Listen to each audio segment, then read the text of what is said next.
Hello,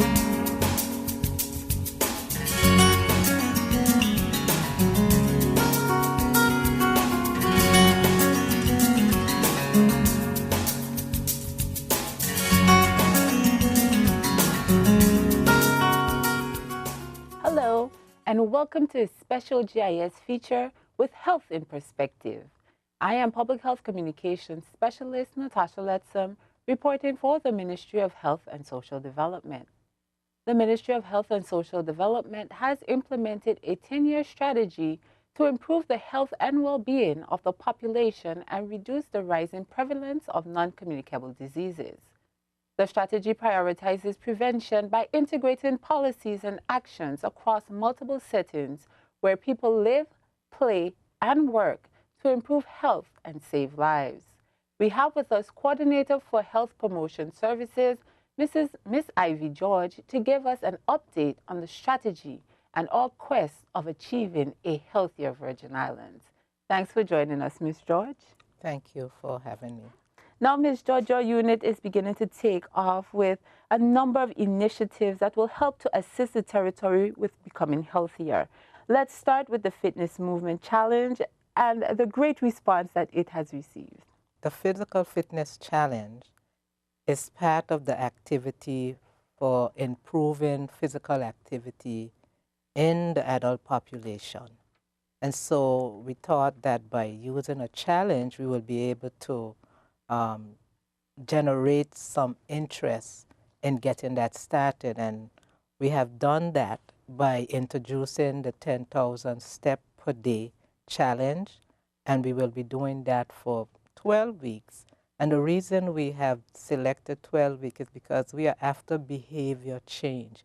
It's not just about the challenge, but my hope is that this is the beginning of a change of lifestyle.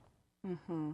Well, you've definitely gotten a great response from the community. According to our latest records, we have a total of 800 persons signed up, 63 groups on Tortola, 4 groups on Virgin Gorda, and 72 individuals on Tortola, with 13 individuals signed up and who have accepted the challenge on Tortola.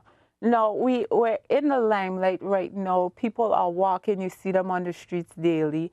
What can we expect next to help keep the momentum? Well, as I mentioned earlier, the physical activity VI Walk Run program is a 3-year program, and it's the challenge was just one component. So especially we will continue the information campaign, encouraging people to continue. We should also have at some point in time a 5K walk activity, and we will continue to encourage people to walk. The ministry will continue to promote walk that other people are on, and also to feed that information to the groups that we are working with. Mm-hmm. Now, we know that your staff, the Ministry of Health staff, is walking to Cairo, which is equivalent to 6,000 miles or 12 million steps within this 12-week period. Tell us what it's like in the office. Well, I must say that a number of the persons in the office, I think most of them have signed on to the challenge. Well, I know that we are not taking part in the public challenge per se, but every day I have to present my step to the police speedometer. and also, people do encourage each other, and it's very it's very interesting to find the creative things that people are doing, because now if you're walking, you're having a conversation, everybody is moving, some people are dancing in their office at lunchtime. For example, where you would have probably drive before, now people say, no, I can't, I have to get my step in. So I think it has really generated a lot of interest and camaraderie among the staff. Great. Excellent to hear. Now, what are some words of encouragement can you leave with the persons who are probably struggling right now to get in those 10,000 steps, or to help them sustain themselves through the challenge? Well, especially for those persons who are not accustomed to exercising, it takes time. We don't expect you that you are going to get the 10,000 step maybe the first week that you have gone out there, but we are hoping that it is something that you're going to build toward incrementally, and that after the challenge, you will still continue to walk and maintain. And remember the good thing about the pedometer, we are not asking you to go, the whole idea is movement, moderate movement. You're washing your car, you're cleaning your house, um, things like that. Once you put on the pedometer in the morning when you get up, remember it is to record all the movement that you have done throughout the day. And like taking the stairs, and I'm saying doing a little additional walking, going out at lunchtime for a walk, and so forth. These will help you to get steps. Even within the office, instead of calling someone on the phone, I will get up and go next door to a person office. All of this comes. Mm-hmm. And what was interesting for me when I first received my pedometer, the first thing I did was nothing actually. I established my baseline to see what my baseline would be on a normal day, how many steps I was clocking. And I was only clocking like 2,300 steps. So to get to 10,000 steps, you definitely have to do a bit more. And as you say, be creative, take the stairs. You know, I've never seen so many people walking stairs. Everybody's accustomed to taking the elevator, but no, after this challenge was launched, you see a lot of people, you know, meeting a lot of people in the stairs, and like you say, having these walk-in meetings. So those are definitely some good tips on how we could get in more steps. Just switching gears a little bit, as we know, this is an update, so we're going to be talking about different topics. The next topic I want to cover is the baby-friendly initiative, the hospital initiative that's going on. Speak to us a bit about that. Okay. The hospital is in the process of trying to be internationally certified as a baby-friendly hospital, and they have been doing some work over a period towards this. The idea that WHO has and other agencies have recommended that during the first 6 months of a child life, we are trying to promote exclusive breastfeeding. Mm-hmm. And I must say, a number of the young mothers are really liking this idea, and they are trying it. And so this is something that we are promoting. In terms of chronic disease and improvement the quality of health of the Virgin Islands, it's a good thing because we know that when babies are breastfed, they are more healthy, and they also don't put on as much weight. Mm-hmm. So if you could get a good start from as early as that, then once mothers are trained then to continue to feed their children healthy, we should see a decrease in obesity, especially in young children, which we are now seeing on the rise. Mm-hmm. It was interesting that you said that you're seeing younger and younger persons breastfeeding more, and you know I could testify to that. That I've been seeing a lot of younger mothers exclusively breastfeeding. So the word is definitely getting out there. It helps save a lot of money. Milk is very expensive, and like you said, it's healthier to begin your baby off right. Now, in being a baby-friendly hospital, what type of amenities will we be looking for? Like, what makes a hospital baby-friendly? I think there's a 10-point step program that the hospital will have to go to, including making sure that the staff, all of its staff, are well aware of this activity, and to be able to speak to it at different levels. For example, if the cleaner should be able to be aware that the hospital is baby friendly and what that means, all the way up to the CEO. And then there will be certain restriction in terms of bottles. The person will need to get information, the quality of the prenatal care in terms of caring for the mother before so that it will be easier for her to breastfeed. All of these are things that we will need to strengthen. Okay, thank you for that. Shortly, the Virgin Islands will be involved in a case study. Speak a bit, tell us what the case study is and how we got involved, and basically how it would benefit us as a territory. Well, in 2007, the Caribbean made history when the heads of CARICOM had a meeting uniting to stop chronic disease in the Caribbean. And the reason that was done because the numbers in the region was one of the highest in the Americas. So the heads of government, not health ministers, came together, and coming out of that meeting was a 10-point Port of Spain declaration. And that declaration set out certain things that countries needed to do over a next period of years to be able to help us to begin to reduce the risk and the prevalence of chronic non-communicable diseases. Being that chronic non-communicable diseases, 80% of, when we are talking about chronic non-communicable, we are talking about diabetes, high blood pressure, heart disease, and some cancers. Well, according to WHO, 80% of the high blood pressure, the diabetes, and the stroke, and heart disease are preventable, and 40% of the cancers.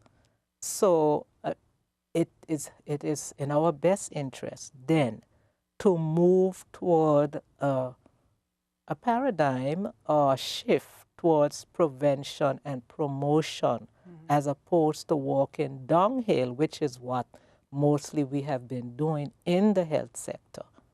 So this 10 years, so now we are now at 7 years last year since this 10-year Port of Spain declaration has been in place.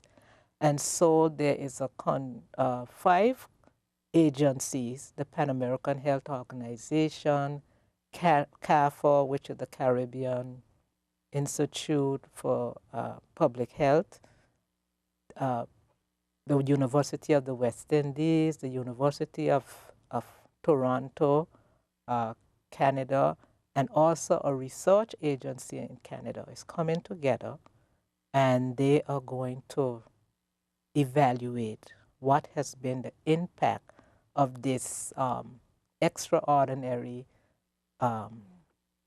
process that have been put in the Caribbean to help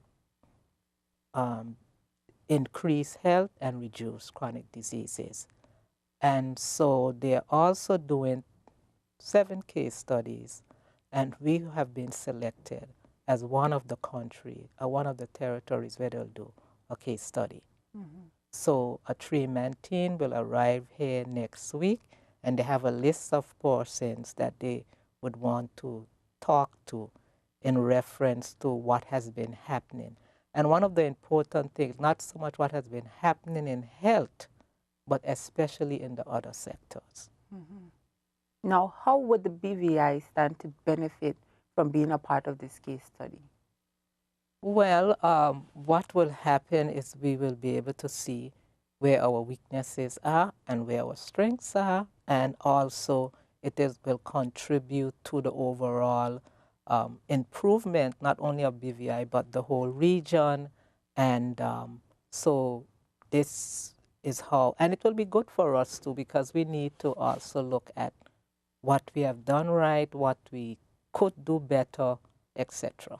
We have established a BVI Health and Wellness Council, and we have 2 arms under that council. We have a government agency, which is called the Technical Working Group, that coordinates activity across the sectors, and we have community councils, which will give the community a chance for active participation and sustainability at the local level. So it is through the technical working group. They have set up 6 committees through which they do its work. And one of those committee is Healthy Schools. And so the Healthy School Committee will concentrate on strengthening the Department of Education and the ministry to be better able to um, help to improve the quality of students' health and academic performance in school. Both ministries have signed a memorandum of understanding last year, September, and in that it have clearly spelled out the responsibility of each ministry. And one of the things that, three things that are on our work plan this year, we are trying to develop a framework that will speak to what is the components that will be part of the healthy school. Then we will do a territorial school policy. And the third thing is we want to introduce an intervention. We always want to introduce a behavior change intervention in the population in which we are working. So we have chosen for the school activity, we are starting with nutrition and physical activity. These things are already happening in the school. It's just that we are trying to improve them and strengthen them, moving from a sort of individual-based didactic type of approach to a more broad-based skill building across the school sector approach. So we are going to be going through the teachers from the primary school will go through next week and prepare lessons for second and third grade. And after and this will be happening in September. So they will start now, prepare the lessons. These lessons will be tested, and in September they will have training for the teachers, and we will also do a baseline so that at the end of the 3 years at least we'll have an idea what has been the impact. So this is what will be happening, and we're receiving assistance from CAFA, which is the Caribbean Public Health Agency, both financial and technical assistance to do this work. So why is children a vital component of the health strategy? You focus that with your baby-friendly initiative, and now you're concentrating efforts into the schools. Why is children such an important part of the strategy? Well, one of the things that we had a special UN meeting also because of the whole issue. This is the second time, because of the magnitude of the problem. And one of the things that has been clearly spelled out is that our reach must be across the life cycle, which means starting from infancy all the way to old age. So the school is a population, is a vital age group. And we also know that although we see the peak of chronic disease in adults, a lot of it is a result of poor habits that lifestyle practices that start in childhood. So if we could start from now to begin to have children consciously engage in understanding about the selection of meals, the importance of being physically active, and also giving them opportunity to prepare healthy meals, to be more active in the school garden and so forth, then these are practices that we hope will continue.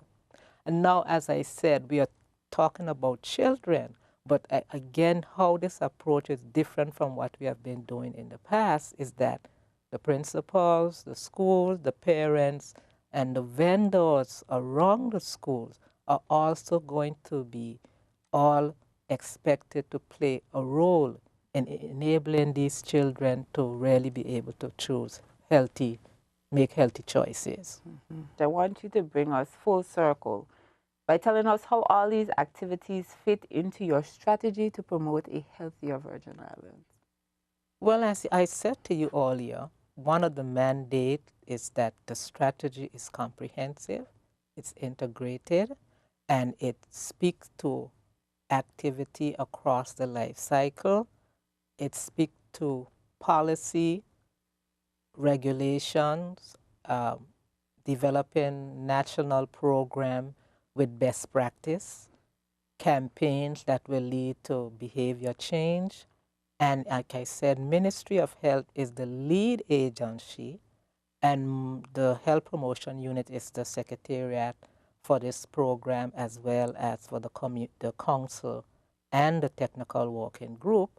But a lot of the activities are not per se only happening in health. We coordinate, we provide technical assistance, we try to help other agencies to find funding, etc., and to get technical assistance when it's needed from elsewhere, including overseas. Well, thank you very much, Ms. George, for coming on the program today and giving us an update on the health strategy for the territory. Thank you. And I just want to thank you for your support. I want to thank the minister, my direct supervisor, Dr. Potter, the permanent secretary in the Ministry of Health, other permanent secretaries in other ministries, and other persons on the various committees who are all working. We are all working in a collaborative fashion for the improvement of the health and well-being of the people of the Virgin Islands towards healthy people living in healthy communities, and we are inviting people to join the movement being we want to see a paradigm shift from so much emphasis on health care towards prevention and promotion. Thank you, Ms. George. Thank you for having me. Thank you for tuning into this health feature as we took a look at some of the activities going on to help to improve the health of the people of the territory. We want to encourage the community to do their part to safeguard their health and reduce their vulnerability to chronic non-communicable diseases by eating healthy, reducing salt and sugar, and getting at least 30 minutes of exercise daily. We want to congratulate and encourage all of the participants of the Fitness Movement Challenge. However, fitness is just one aspect. To be truly effective, you also have to consider your diet and portion sizes. Towards a healthier Virgin Islands, collectively, we can do it. Reporting for the Ministry of Health and Social Development, I am Public Health Communications Specialist Natasha Letzum. Peace and blessings.